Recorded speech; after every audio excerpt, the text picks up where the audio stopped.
Hello friends, ಹೇಗಿದ್ದೀರಾ ಎಲ್ಲರೂ? ಇವತ್ತು ನಾನು ಅನುಪ್ರಿಯ ಕುಕ್ಕಿಂಗ್ ಚಾನಲ್ನಲ್ಲಿ ಸೋರೆಕಾಯಿಂದ ಹಲ್ವಾ ಮಾಡೋದನ್ನು ಹೇಳ್ಕೊಡ್ತಿದ್ದೀನಿ. ನೋಡಿ, ಸೋರೆಕಾಯಿನ ತೊಗೊಂಡಿದ್ದೀನಿ. ಇದನ್ನು ಚೆನ್ನಾಗಿ ನಾವು ಈ ಥರ ಪೀಲ್ ಮಾಡ್ಕೋಬೇಕು. ಮೇಲ್ಗಡೆ ಹಾರ್ಡಾಗಿರೋ ಥಿಂಗ್ಸ್ ಇರುತ್ತೆ, ಅದನ್ನೆಲ್ಲ ಚೆನ್ನಾಗಿ ಪೀಲ್ ಮಾಡಿ ಈ ಥರ ಕಟ್ ಮಾಡಿಕೊಂಡ್ರೆ ನಮಗೆ ತುರ್ಕೊಳ್ಳೋಕೆ ಈಸಿ ಆಗುತ್ತೆ. ಹಾಗಾಗಿ ಈಗ ಮಾಡ್ಕೊಂಡಿದ್ದೀನಿ. ಈ ಥರ ಬೇಕಿದ್ರೂ ನಾವು ತುರಿಬಹುದು. ಸುತ್ತ ತುರಿದು ತಿರುಳನ್ನ ನಾವು ಬಿಸಾಡಬೇಕಾಗುತ್ತೆ. ಅದಕ್ಕೆ ಇಲ್ಲಾಂದರೆ ನಾವು ಈ ಥರ ಮಧ್ಯ ತಿರುಳನ್ನು ಫಸ್ಟು ತೆಗೆದು ಈ ಥರ ಬೇಕಿದ್ರೂ ನಾವು ತುರ್ಕೋಬೋದು. ಇದೇ ಈಸಿ ಮೆಥಡ್.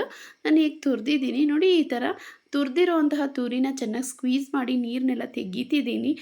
ತೆಗೆದ್ರೆ ಯಾಕೆಂದರೆ ಬೇಗ ಬೇಯುತ್ತೆ ಇದು ಅಂತ ನಾನು ಈಗ ಮಾಡ್ತಿದ್ದೀನಿ. ಎಲ್ಲನೂ ಸ್ಕ್ವೀಸ್ ಮಾಡಿ ಇಟ್ಕೊಂಡಿದ್ದೀನಿ. ಈಗ ಇನ್ನೊಂದು ಪಾತ್ರೆಯಲ್ಲಿ ಸ್ವಲ್ಪ ಜಾಸ್ತಿನೇ ತುಪ್ಪ ಹಾಕ್ಕೊಂಡಿದ್ದೀನಿ. ಯಾಕೆಂದರೆ ನಾನು ಸ್ವಲ್ಪ ಜಾಸ್ತಿ ಮಾಡ್ತಿದ್ದೀನಿ. ನಮ್ಮ ಮನೆಯಲ್ಲಿ ಸ್ವಲ್ಪ ಇವತ್ತು ನೆಂಟರು ಬರೋದಿತ್ತು, ಎಲ್ರಿಗೂ ಸಾಕಾಗಬೇಕು ಅಂತಲೇ ನಾನು ಮಾಡ್ತಾನೆ ನಾನು ವೀಡಿಯೋ ಮಾಡ್ಕೋತಿದ್ದೀನಿ ಫ್ರೆಂಡ್ಸ್, ನಿಮಗೂ ತೋರಿಸೋಣ ಅಂತ.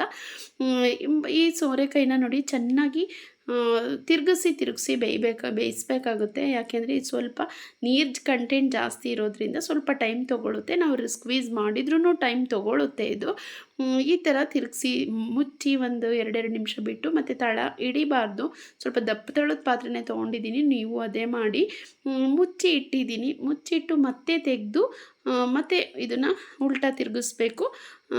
ಬೇಯೋಕ್ಕಿದು ಸ್ವಲ್ಪ ಟೈಮ್ ತೊಗೊಳೋದ್ರಿಂದ ತಿರುಗಿಸಿ ನಾವು ಬೇಯಿಸ್ಬೇಕಾಗುತ್ತೆ ಫ್ರೆಂಡ್ಸ್. ನೋಡಿ, ಈಗ ಇನ್ನೊಂದು ನಾನು ಪಾನ್ನ ಇಟ್ಕೊಂಡಿದ್ದೀನಿ. ಅದಕ್ಕೆ ಒಂದು ಚಿಕ್ಕ ಗ್ಲಾಸಲ್ಲಿ 1 ಗ್ಲಾಸಷ್ಟು ಚಿರೋಟಿ ರವೆನ ತೊಗೊಂಡಿದ್ದೀನಿ. ಹಲ್ವಾ ತುಂಬ ಚೆನ್ನಾಗಿರುತ್ತೆ, ಹಾಗಾಗಿ ನಾನು ಚಿರೋಟಿ ರವೆನ ತೊಗೊಂಡಿದ್ದೀನಿ. ಮತ್ತು ಸಕ್ಕರೆನೂ ಕೂಡ ತೊಗೊಂಡಿದ್ದೀನಿ. ಸಾರಿ, ನಾನು ಹಾಕುವಾಗ ಇದನ್ನು ಮರ್ತೋದೆ ವಿಡಿಯೋ ಮಾಡೋದನ್ನು, ಹಾಗಾಗಿ ಸಾರಿ. ನೋಡಿ, ನಾನೀಗ ಆ ಬೆಂದಿರೋ ಅಂತಹ ಸೋರೆಕಾಯಿ ಇದ್ದಿತ್ತಲ್ಲ, ಅದು ನೋಡಿ ಈ ಥರ ಬೆಂದೋಗಿದೆ. ಅದಕ್ಕೆ ನಾನು ಸಕ್ಕರೆ ಮತ್ತು ರವೆನ ಆ್ಯಡ್ ಮಾಡಿದ್ದೀನಿ. ಈ ಥರ ಬಂದಿದೆ ನೋಡಿ, ಎಷ್ಟು ಚೆನ್ನಾಗಿದು ಮೆತ್ತಗೆ ಬೆಂದೋಗಿದೆ ಅಂತ. ಫಂಕ್ಷನ್ಗಳಲ್ಲಿ ಕೂಡ ಮಾಡ್ತಾರೆ ಫ್ರೆಂಡ್ಸ್, ತುಂಬ ಟೇಸ್ಟಿಯಾಗಿರುತ್ತೆ. ಇದಕ್ಕೆ ನಾನು ಸ್ವಲ್ಪ ಅಮೂಲ್ ಪ್ರಾಡಕ್ಟೇನೆ ಯೂಸ್ ಮಾಡ್ತಿದ್ದೀನಿ. ಮಿಲ್ಕ್ ಮೇಡನ್ನ ನಾನು ಯೂಸ್ ಮಾಡ್ತಿದ್ದೀನಿ. ಈ ಮಿಲ್ಕ್ ಮೇಡ್ ಕೂಡ ತುಂಬ ಒಳ್ಳೆ ಟೇಸ್ಟ್ನ ಕೊಡುತ್ತೆ ಫ್ರೆಂಡ್ಸ್, ಹಾಗಾಗಿ ನಾನು ಮಿಲ್ಕ್ ಮೇಡ್ ಯೂಸ್ ಮಾಡ್ತಿದ್ದೀನಿ. ನೋಡಿ, ರೆಡಿಯಾಗಿದೆ. ಎಷ್ಟು ಚೆನ್ನಾಗಿ ಬರ್ತಿದೆ ಅಂತ ನೋಡಿ. ನೀವು ಕೂಡ ಮನೆಯಲ್ಲಿ ಟ್ರೈ ಮಾಡಿ ನನಗೆ ತಿಳಿಸಿ. ಕಾಮೆಂಟ್ ಬಾಕ್ಸೆಲ್ಲ ಹಾಕಿ ಹೇಗಿತ್ತು ಅಂತ ನನಗೆ ತಿಳಿಸಿ.